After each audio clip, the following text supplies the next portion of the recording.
నమస్తే, welcome to our channel. కల్తీ నెయ్యి వ్యవహారంలో కీలక పరిణామం చోటు చేసుకుంది. మరి వైవి సుబ్బారెడ్డిని విచారణకు రమ్మని సిట్ అధికారులు చెప్పడం, మరి వైవి సుబ్బారెడ్డి అరెస్ట్ అవుతారా, ఏం జరగబోతుంది తెలుసుకునే ప్రయత్నం చేద్దాం. దీన్ని విశ్లేషించడానికి మనతో పాటుగా ఉన్నారు ప్రముఖ ఆర్థిక, రాజకీయ, సామాజిక విశ్లేషకులు అపసాని రాజేష్ గారు. నమస్తే సార్. నమస్కారం. కల్తీ నెయ్యి కేసులో కీలక పరిణామం చోటు చేసుకుందని చెప్పవచ్చు సార్. మరి వైవి సుబ్బారెడ్డిని విచారణకు రమ్మంటున్నారు. విచారణలో ఆయన కీలక అంశాలు వెల్లడించే అవకాశం ఉందంటారా? ఈ విచారణ తర్వాత వైవి సుబ్బారెడ్డి అరెస్ట్ అయ్యే అవకాశాలు కనిపిస్తున్నాయంటారా? మరోపక్క చూసుకున్నట్లయితే కూటమి ప్రభుత్వం ప్రతిష్టాత్మకంగా సిఐఏ సదస్సు నిర్వహించబోతుంది. ఈ సదస్సు తర్వాత అరెస్ట్ అయ్యే అవకాశాలు ఉన్నాయా, లేదంటే ఇంతకన్నా ముందే అరెస్ట్ అవుతారా? ఏం జరగబోతుంది అంటారు? ఇప్పుడు వాస్తవంగా 68 లక్షల కిలోల కల్తీ నెయ్యి శ్రీవారి ప్రసాదానికి నివేదించే లడ్డూ తయారీలో వినియోగించే నెయ్యి రూపంలో టీటీడీకి సరఫరా చేయబడింది అని అంటే సుమారుగా 68 లక్షల కిలోలు అని అంటే మనం క్వాంటిఫై చేస్తే 6,800 టన్నులు. ఒక్కొక్క ట్యాంకరు 20 టన్నులు వేయింగ్ అవుద్ది అని అంటే సుమారుగా 340 ట్యాంకర్ల నెయ్యి లాంటి పదార్థాన్ని వాళ్ళు టీటీడీకి సప్లై చేయగలిగారు. సంవత్సరాల తరబడి కొనసాగిన ప్రక్రియ ఇది. 2019 మే 30 జగన్మోహన్ రెడ్డి పదవి బాధ్యతలు చేపట్టిన తర్వాత వాళ్ళ చిన్నాయన వైవి సుబ్బారెడ్డిని టీటీడీ చైర్మన్గా నియమించి ఆయన నియామక ప్రక్రియ జరిగిన మరుక్షణం నుంచి టీటీడీ ప్రతిష్టని మంటగలిపే ప్రయత్నానికే వీళ్ళు పాల్పడుతూ వచ్చారు. గ్రాడ్యువల్గా టీటీడీ బోర్డు సమావేశాల్లో టీటీడీ సుబ్బారెడ్డి ఏ విధంగా వ్యవహరించాడు అనేది మనందరం చూసాం. వేలం పాటలు పెట్టినట్టుగా సేవల ధరలు పెంచేయటం, అక్కడ ఉండే కాటేజీల ధరలు పెంచేయటం, సామాన్యుడికి తిరుమలని దూరం చేసే ఒక లక్ష్యంతో, కుట్రతో, దురుద్దేశంతో 5 సంవత్సరాల పాలన కొనసాగింది అనటానికి ప్రత్యక్షంగా మనందరం కూడా అనుభవించాం. నేను 2021లో తిరుపతి వెళ్ళిన రోజు, అంతకుముందు తిరుపతి వెళ్ళినప్పుడు కాటేజీల ధరలకి 2021లో అదే కాటేజీల ధరలకి మధ్య ఉన్న వ్యత్యాసం చూసి ఇదేంటి ఇంత ధరలు పెరిగాయి అని చెప్పని ప్రశ్నిస్తే వాళ్ళు చెప్పింది సామాన్యుడిని తిరుపతి కొండకు రాకుండా చేసే ఒక కుట్రకోణం ఇక్కడ అమలు జరుగుతుంది అని చెప్పని అక్కడ ఆవేదన చెందుతూ ఉన్న శ్రీవారి సేవకులుగా ఉన్న ఉద్యోగులు చెప్పారు. అటువంటి పరిస్థితుల నుంచి 2024 జూన్ 12 చంద్రబాబు నాయుడు గారి ప్రభుత్వం అధికారంలోకి వస్తే, ఎన్డీఏ కూటమి ప్రభుత్వం అధికారంలోకి వస్తే, ఆగస్టు నెలలో చంద్రబాబు నాయుడు గారు ఉన్నతాధికారులతో ఒక సమావేశం ఏర్పాటు చేసి, రివ్యూ సమావేశం ఏర్పాటు చేసిన సందర్భంగా తిరుమల శ్రీవారి ప్రసాదం తయారీలో వినియోగించే నెయ్యి కల్తీ జరిగింది అనేది నేషనల్ డైరీ డెవలప్మెంట్ బోర్డు వాళ్ళ ల్యాబ్ నిర్ధారించింది, కంటామినేటెడ్ నెయ్యి సప్లై చేయబడింది అని చెప్పని రాష్ట్ర ముఖ్యమంత్రి హోదాలో చంద్రబాబు నాయుడు గారు ప్రకటన చేసిన వెంటనే శ్రీవారి భక్తులందరూ కూడా నిశ్చేష్టులయ్యారు. ఎందుకంటే వాళ్ళ ప్రపంచవ్యాప్తంగా కోట్లాది మంది భక్తులకి ఆరాధ్య దైవం తిరుమల శ్రీవారు.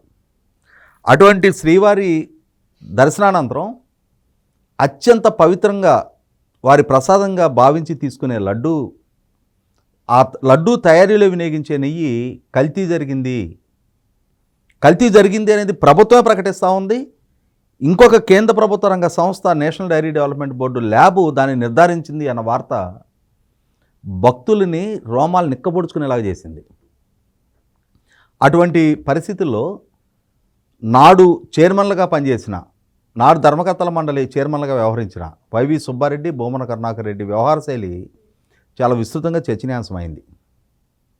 అయినప్పుడు రకరకాల విమర్శలు, ప్రతి విమర్శలు జరుగుతూ ఉన్నప్పుడు ఆ రోజుల్లో వైసీపీ పార్టీ అధినేత జగన్మోహన్ రెడ్డి ఆయన మీడియా ముందుకొచ్చి తిరుమల తిరుపతి దేవస్థాన ప్రతిష్ట చంద్రబాబు నాయుడు మంటగలుపుతూ ఉన్నాడు, అసలు కల్తీ లాంటి సంఘటనలు నేను చోటు చేసుకోలేదు అక్కడ, మా చిన్నాయన సుబ్బారెడ్డి చిన్నాయన చాలా ఆధ్యాత్మిక చింతన కలిగిన వాడు, ప్రతి సంవత్సరం ఆయన అయ్యప్ప దీక్ష తీసుకుంటాడు, ఆయన సూపర్ స్వామి అని చెప్పాడు. జనరల్గా గురుస్వామి అని వింటాం మనం.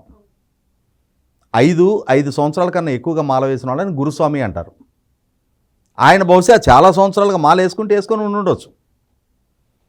ఆయన ఏమంటారో కూడా ఈ జగన్మోహన్ రెడ్డికి తెలియదు. అంటే ఈ ధర్మంతో కానీ ఈ ఆచార వ్యవహారాలతో కానీ కనీస మాత్రపు పరిచయం లేని వ్యక్తి జగన్మోహన్ రెడ్డి కాటాన సూపర్ స్వామి అని చెప్పాడు. ఆ తర్వాత ఇంకొక మేధావి రాజమండ్రి నుంచి వచ్చాడు, ఉండవల్లి అరుణ్ కుమార్ అని చెప్పని ఎక్స్ఎంపీ. ఆయన ప్రెస్ మీట్ పెట్టి నాకు కూడా తెలుసు వైవి సుబ్బారెడ్డి కుటుంబం ఎంతటి ఆధ్యాత్మిక చింతన కలిగి ఉంటారో. సూర్యగ్రహణం రోజు ఢిల్లీలో మేము అందరం ఎంపీలుగా ఉన్న రోజున గ్రహణానంతరం భోజనం చెయ్యాలి అని అంటే నిష్టగా మడిగట్టుకొని వంట చేసే వైవి సుబ్బారెడ్డి గారి ఇంటికి వెళ్ళి మేము భోజనం చేసేవాళ్ళం అని చెప్పని ఆయనకి ఈయన కితాబు ఇచ్చాడు. అటువంటి వైవి సుబ్బారెడ్డి ఆధ్వర్యంలో తిరుమల క్షేత్ర పవిత్రకి ఎటువంటి భంగం కలగదు.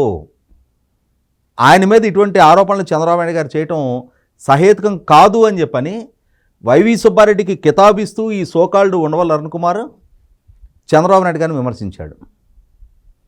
ఆ తర్వాత సుబ్రహ్మణ్య స్వామి అని చెప్పని ఇంకొక ఢిల్లీ నుంచి ఇంకొక మేధావి దిగబడ్డాడు ఇక్కడికి. అతను రాగానే చంద్రబాబు నాయుడు గారిని ఏకిపారేసి ఇంకొక కొత్త ఎజెండా ఆయన సమాజం ముందు ఉంచాడు. అసలు తిరుమల తిరుపతి దేవస్థాన పర్యవేక్షణ రాష్ట్ర ప్రభుత్వ ఆధ్వర్యంలో ఉండటానికి వీల్లేదు, ఇది కేంద్ర ప్రభుత్వ ఆధ్వర్యంలో నిర్వహణ జరగాలి అని చెప్పని. అంటే ఆయన సొంత రాష్ట్రం తమిళనాడులో కూడా చాలా ప్రఖ్యాత ఆలయాలు ఉన్నాయి. మదురై, తంజావూరు, చిదంబరం ఇటువంటి ప్రఖ్యాత ఆలయాలు చాలా ఉన్నాయి. అక్కడికి వెళ్ళి ఈ ఆలయాలు రాష్ట్ర ప్రభుత్వ పర్యవేక్షణలో ఉండడానికి వీల్లేదు అని చెప్పని ఒక స్టేట్మెంట్ ఇచ్చి చూడమను కుక్కను కొట్టినట్టు కొడతారు. కానీ ఆంధ్రప్రదేశ్ రాష్ట్రం అనేటప్పటికీ ఈ వైసీపీ స్పాన్సర్డ్ ఈ సోకాల్డ్ మేధావులందరికీ కూడా మొదటి నుంచి కూడా చంద్రబాబు నాయుడు గారు సాఫ్ట్ నేచర్డ్ పాలిటీషియన్ కాబట్టి ఆయన లక్ష్యంగా చేసుకొని ఆంధ్రప్రదేశ్ దగ్గరకు వచ్చేటప్పటికి ఎక్కడ లేని వినూత్న ప్రతిపాదనలతోటి రాష్ట్రం మీద విరుచుకుపడతా ఉంటారు. అతను అసలు ఈ మొత్తం సంఘటన మీద సిబిఐ విచారణ జరగాలి, రాష్ట్ర ప్రభుత్వ ఆధ్వర్యంలో విచారణ జరగడానికే వీల్లేదని చెప్పని వ్యాఖ్యానించాడు సుబ్రహ్మణ్య స్వామి. అంతిమంగా ఈ సోకాల్డ్ సుబ్బారెడ్డి అతను సుప్రీంకోర్టుని అప్రోచ్ అయ్యాడు.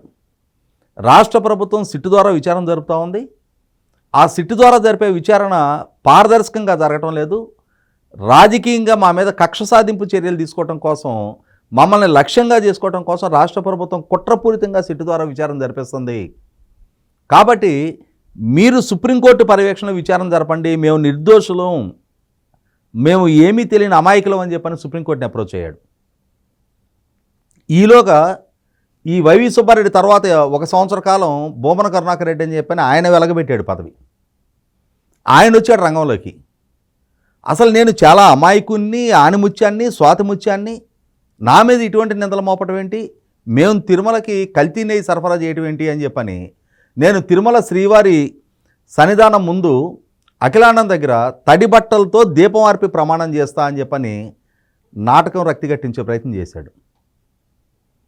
సుబ్బారెడ్డి సుప్రీంకోర్టుని అప్రోచ్ అయ్యి సుప్రీంకోర్టుని అభ్యర్థించిన మేరకు సుప్రీంకోర్టు విచారణ జరిపి, సరే రాష్ట్ర ప్రభుత్వ సిట్టు ద్వారా విచారణ ఆపండి, సుప్రీంకోర్టు తరఫున మేము నిర్ణయం వెలువరిస్తున్నాం, ఇక నుంచి సిబిఐ డైరెక్టర్ ఆధ్వర్యంలో 2 సిబిఐ అధికారులు, 2 రాష్ట్ర ప్రభుత్వ అధికారులు, national food safety and standard అధికారి ఒకరి పర్యవేక్షణలో ఈ విచారణ జరుగుద్ది అని చెప్పని సుప్రీంకోర్టు ఇచ్చిన ఆదేశాల మేరకు, అంటే వైవి సుబ్బారెడ్డి అభ్యర్థన మేరకు సుప్రీంకోర్టు స్పందించి ఇచ్చిన ఆదేశాలు. ఆ రోజు రాష్ట్ర ప్రభుత్వ సిట్టు విచారణ ఆపేసినందుకు ఇది మా విజయం అని చెప్పని సాక్షిలో బ్యానర్ ఐటెంలు వేసుకున్నారు. వైసీపీ శ్రేణులు టపాకాయలు కాల్చుకొని సంబరాలు చేసుకున్నారు. సుప్రీంకోర్టు ఉన్నతాధికారులతోటి విచారణ జరిపించింది. విచారణ మొదలుపెట్టగానే వాళ్ళకి నిర్ధారణ అయింది ఇక్కడ తప్పు జరిగింది అని చెప్పని. నెయ్యి సరఫరాదారులు అత్యంత ఘోరమైన హేయమైన నేరానికి పాల్పడ్డారు అని చెప్పని నిర్ధారణ అయింది. ఆ నిర్ధారణ అవగానే బోలేబాబా డైరీ, ఈ నెయ్యి సరఫరాలో భాగస్వాములైన ఏఆర్ డైరీ, వైష్ణవి డైరీ లాంటి ఈ డైరీల యాజమాన్యాలందరినీ అరెస్టులు చేశారు. నెలల తరబడి జైల్లో ఉన్నారు. ఆ విచారణ మూలాల్లోకి వెళ్తే అంతిమంగా తేలింది ఏంటి అంటే, ఈ బోలేబాబా డైరీ ఎవరికైతే వైవి సుబ్బారెడ్డి గారి నేతృత్వంలో ఉన్న ధర్మకర్తల మండలి టెండర్ కట్టబెట్టిందో, ఈ టెండర్ కట్టబెట్టడానికి కూడా తప్పుల మీద తప్పులు చేశారు. ఎందుకంటే ప్రతిరోజు టన్నుల కొద్దీ నెయ్యి శ్రీవారి కైంకర్యానికి అవసరం.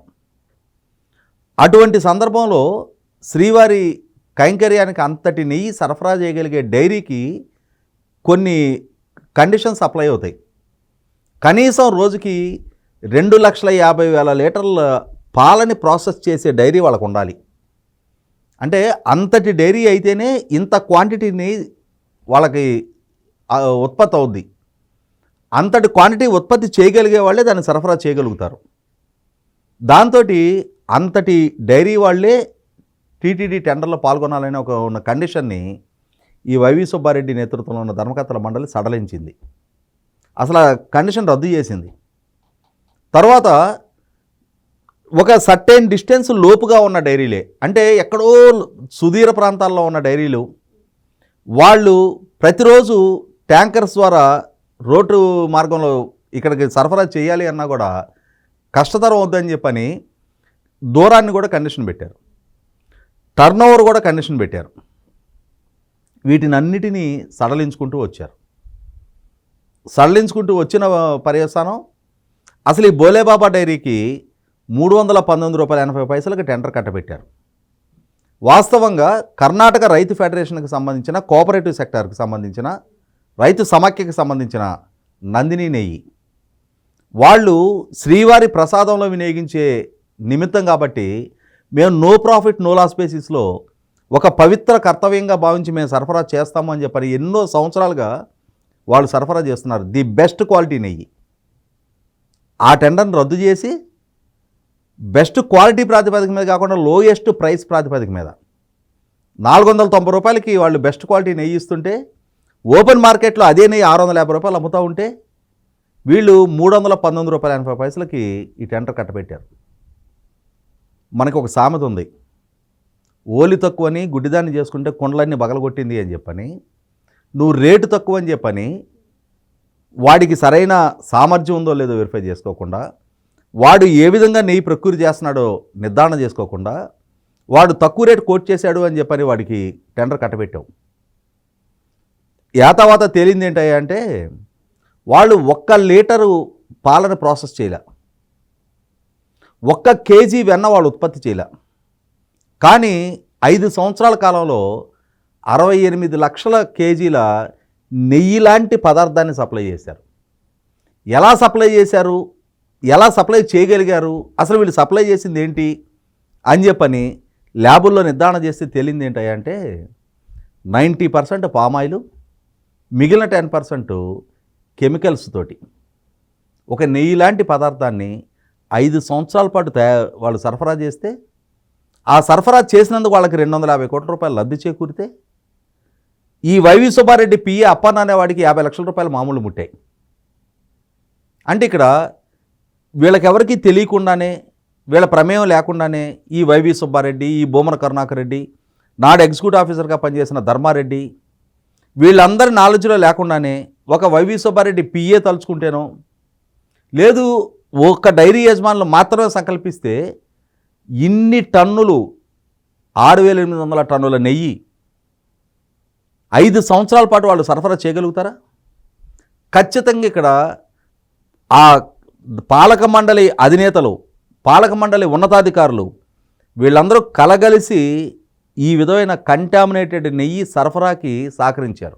సార్ ఇక్కడ ఇంకో డౌట్ రైజ్ అవుతుంది సార్, మీరు నెయ్యి లాంటి పదార్థాన్ని టన్నులు తీసుకొచ్చి శ్రీవారి నైవేద్యంలో కలిపారంటున్నారు. ఇటీవల మనం చూసుకున్నట్లయితే ఉగ్రదాడికి పాల్పడుతున్నటువంటి 3 అరెస్ట్ అవ్వడం, అందులో ఒక ఆయన డాక్టర్గా నేను చైనాలో చేసి వచ్చాను, మరి దేవాలయాలకు ఫుడ్ స్టోర్స్కు ఒక రసాయనాలని నేను సప్లై చేసేవాడిని అని చెప్పి సంచలన విషయాలు బయటపెట్టారు. అంటే దీనికి ఈ కల్తీ నెయ్యి వ్యవహారానికి ఆ ఉగ్రవాదులకి సంబంధం ఉందంటారా? అంటే ఇక్కడ రెండు వేరు సంఘటనలు. ఇప్పుడు ప్రస్తుతం మనం మాట్లాడుకుంటున్నది లాభాపేక్షతోటి శ్రీవారి పవిత్రత దెబ్బతిన్నా పర్వాలేదు, కోట్లాది మంది భక్తుల మనోభావాలు దెబ్బతిన్నా పర్వాలేదు, మేము అక్కడ ఉన్నవాళ్ళు మా దగ్గర మామూలు తీసుకొని ఏ క్వాలిటీ మెటీరియల్ పంపించినా వాళ్ళు కొనుగోలు చేస్తూ ఉన్నారు కాబట్టి మేము ఏ స్థాయికైనా దిగజారి ఏ స్థాయి క్వాలిటీ అయినా మేము పంపిస్తాము అని చెప్పని జరిగిన ఒక వ్యాపార లావాదేవీ. ఇక్కడ మీరు చెప్పినట్టు ఆ రెసిన్ అనే ఒక పదార్థాన్ని తయారు చేయడానికి ఆ చైనాలో డాక్టర్ చదువుకొని వచ్చిన మొయినుద్దీన్ అనే ఒక డాక్టరు ఆ తయారు చేసిన ఈ రెసిన్ అనేది రుచి, రంగు, వాసన లేని ఒక విష పదార్థం. దాన్ని వాటర్ బాడీస్లో కానీ లేదు అని అంటే ఏదైనా ఆలయాల్లో ప్రసాదం తయారీలో కానీ కనుక దాన్ని మిక్స్ చేస్తే వేలాది మంది ప్రాణాలు కోల్పోవడానికి ఆస్కారం ఉంటుంది అని చెప్పని మనం వింటూ ఉన్నాం. ఇవాళ కోట్లాది మంది భక్తుల మనోభావాలతోటి సంబంధం లేకుండా కోట్లాది మంది భక్తులు దశాబ్దాల తరబడి, శతాబ్దాల తరబడి అత్యంత పవిత్రంగా కొలుచుకునే, ఆరాధించే ఆ ప్రాంగణాన్ని, ఆ స్వామికి నివేదించే ప్రసాదాన్ని ఇటువంటి కంటామినేటెడ్ క్వాలిటీతో వాళ్ళు అపవిత్రం చేసిన వ్యక్తులకి ఇటువంటి ఈ రెసిన్ లాంటి పదార్థాలు కలపడం కూడా వాళ్ళకేం పెద్ద లక్ష్యం. ఇంకొంచెం ఎక్కువ డబ్బులు ఇస్తే ఇదే వ్యక్తులు కోట్లాది మంది భక్తుల మనోభావాలతో సంబంధం ఉంది. ప్రతిరోజు ఒక 80,000 మందికి యావరేజ్న దర్శించుకుంటారు. ఒక్కొక్కళ్ళు 2-3 లడ్లైనా కనీసం కొనుక్కుంటారు. అంటే ఆన్ అండ్ యావరేజీ వాళ్ళు, వాళ్ళ కుటుంబ సభ్యులు, వాళ్ళ ఇళ్ల చుట్టుపక్కల పెట్టుకునే ప్రసాదంతో కొన్ని లక్షల మందికి ప్రతిరోజు ఆ ప్రసాదం చేరుద్ది. దాంట్లోనే కల్పించే వాళ్ళే ఇంకొంచెం డబ్బులు అదనంగా ఇస్తే ఇవాళ అంటే ఈ విధమైన సంఘటనలకు బాధ్యులైన, ఇంకా పైగా వాళ్ళకు ఒక సొంత మీడియా ఉంది, వాళ్ళ పార్టీకి ఒక సోషల్ మీడియా ఉంది అని చెప్పని ప్రతి సందర్భం వక్రీకరించి ఈ మధ్యకాలంలో చూస్తూ ఉన్నాం మనం. భూమన కరుణాకర్ రెడ్డి అనే ఒక మాజీ చైర్మన్ ప్రతి సందర్భంలో తాను శ్రీవారి దాసుణ్ణి అని చెప్పని, శ్రీవారి సేవకుణ్ణి అని చెప్పని, నేడు ధర్మకర్తల మండలి, నేడు ప్రభుత్వం శ్రీవారి ప్రాంగణాన్ని అపవిత్రం పాలు చేస్తున్నారు అని చెప్పని. అంటే మనకొక సామెత ఉంది, మొగుని కొట్టి మొగసాలకు ఎక్కారు అని చెప్పని. తప్పు చేసింది వీళ్ళు, అపవిత్రం చేసింది వీళ్ళు, స్వార్థపూరితంగా డబ్బు దండుకుంది వీళ్ళు. తిరుమల శ్రీవారి ప్రాంగణాన్ని వీళ్ళ రాజకీయ అవసరాల రీత్యా వాడుకోవడానికి వాళ్ళు ప్రాధాన్యత ఇచ్చారు తప్ప ఆ శ్రీవారి పట్ల వీళ్ళకి భక్తి లేదు, భయం లేదు. ఒక బరితెగింపు జాతిగా వీళ్ళు అంతటి అపవిత్ర కార్యక్రమాలకు పాల్పడి ఇంకా ఇవాళ కింద పడ్డా పైచేయి మాదేనన్నట్టుగా వీళ్ళ దొంగతనం స్పష్టంగా నిర్ధారణ అయిన తర్వాత కూడా ఆల్రెడీ ఈరోజు నాడు ఈవోగా పనిచేసిన ధర్మారెడ్డి విచారణ ఎదుర్కొంటా ఉన్నాడు. ఎల్లుండి నాడు చైర్మన్గా పనిచేసిన వైవి సుబ్బారెడ్డిని విచారణకు పిలుస్తూ ఉన్నారు. ఆ మర్నాడు ఈ సోకాల్డ్ భూమన కరుణాకర్ రెడ్డిని కూడా విచారణకు పిలవటం ఖాయం. నేను అనుకోవటం బహుశా 14-15 సిఏఏ కన్వెన్షన్లో ప్రభుత్వం బిజీగా ఉంటుంది కాబట్టి ప్రభుత్వం కూడా ఈ 2-3 రోజులు పెద్దగా కాంట్రవర్షియల్ ఇష్యూస్ జోలికి వెళ్ళకపోవచ్చు. కానీ 15వ తారీఖు తర్వాత అయినా సరే ఈ విధంగా కోట్లాది మంది భక్తులకి అత్యంత పవిత్ర క్షేత్రమైన, ధార్మిక క్షేత్రమైన తిరుమలను అపవిత్రం పాలు చేసినందుకు మామూలుగా చింతపరికలతో కొట్టాలి, ఇటువంటి వాళ్ళ మామూలుగా కాదు. ఎందుకంటే ఇదే అపచారం, ఇదే తప్పు కనుక ఒక చర్చి విషయంలోనో ఒక మసీదు విషయంలో కనుక వీళ్ళు చేస్తున్నట్టయితే, సల్మాన్ రష్డీ అని చెప్పని ఒక రచయిత మహమ్మద్ ప్రవక్త గురించి అభ్యంతరకరంగా ఒక రచన చేశాడు అని చెప్పని శాటానిక్ వర్సెస్ అనే బుక్లో అతన్ని శిరచ్ఛేదం చేయమని చెప్పని ఆ రోజుల్లో ఇరాన్ అధ్యక్షుడు ఆయతుల్లా ఖొమైనీ పిలిపించాడు. తస్లీమా నస్రీన్ అనే ఒక బంగ్లాదేశ్ రచయిత్రి బంగ్లాదేశ్లో రామ్ జన్మభూమి విధ్వంసం తర్వాత, బాబ్రీ మసీదు విధ్వంసం తర్వాత బంగ్లాదేశ్లో చెలరేగిన మత ఘర్షణల్లో అక్కడ మైనార్టీలుగా ఉన్న హిందూ కుటుంబాల పట్ల అక్కడ మెజార్టీగా ఉన్న ముస్లింలు ఎలా వ్యవహరించారు అన్న అంశాన్ని లజ్జా అని చెప్పని ఒక పుస్తక రూపంలో రచించారు అని చెప్పని ఆమెకు మరణశిక్ష విధిస్తూ ఫత్వా విధించారు. హిందూ సమాజంలో ఇటువంటి ఫత్వాలు విధించే అవకాశం లేదు కాబట్టి, హిందూ సమాజం ఇటువంటి వాళ్ళ మీద భౌతికంగా దాడులకు పాల్పడే శిక్షలు విధించదు కాబట్టి ధైర్యంగా, స్వేచ్ఛగా రాజకీయ పార్టీ ముసుగులో పదవులు అనుభవిస్తా ఇంకా వీళ్ళు సమాజంలో పెద్ద మనుషులుగా చలామణవుతున్నారు. కానీ ఇవాళ ఇంతటి అపవిత్ర కార్యక్రమానికి పాల్పడ్డందుకు వీళ్ళు చేసిన పాపాలని ఇవాళ ఆ తిరుమల శ్రీవారే వీళ్ళ ద్వారానే సుప్రీంకోర్టుని అభ్యర్థింపజేసి, వీళ్ళు కోరిక మేరకే సుప్రీంకోర్టు విచారణ కమిటీ నియమింపజేసి, ఇవాళ వీళ్ళు కోరుకున్న సుప్రీంకోర్టు విచారణ కమిటీయే వీళ్ళ హయాంలో జరిగిన తప్పేంటి, ఎటువంటి జుగుత్సాకరమైన చర్యలకు వీళ్ళు పాల్పడ్డారు, డబ్బు కమిషన్ల మాటున ఎంత నీచానికి వీళ్ళు ఒడిగట్టారు అని చెప్పని వాళ్ళ సుప్రీంకోర్టు నియమించిన విచారణ సంఘం ద్వారానే వీళ్ళ తప్పులు నిర్ధారణ అయినాయి. వీళ్ళని మామూలుగా ఏదో సాధారణ ఖైదీలాగా జైలు జీవితంతో వీళ్ళని ముడిపెట్టకూడదు. ఇటువంటి వ్యక్తులకి వీళ్ళ కుటుంబ సభ్యులకి భవిష్యత్తులో మళ్ళీ ప్రజా జీవితంలో కొనసాగటానికి కూడా వీలైనటువంటి శిక్షలు విధించాల్సిన అవసరం ఉంది. ఎందుకంటే ఇవాళ కోట్లాది మంది భక్తుల మనోభావాల్ని గాయపరిచారు. కోట్లాది మంది భక్తుల ఆరాధ్య దైవం అత్యంత పవిత్ర ధార్మిక క్షేత్రాన్ని వీళ్ళు అపవిత్రం చేశారు. దానికి తగిన మూల్యం వాళ్ళు చెల్లించే తీరాలి. మరో అంశంతో మళ్ళీ కలుద్దాం. Thank you sir.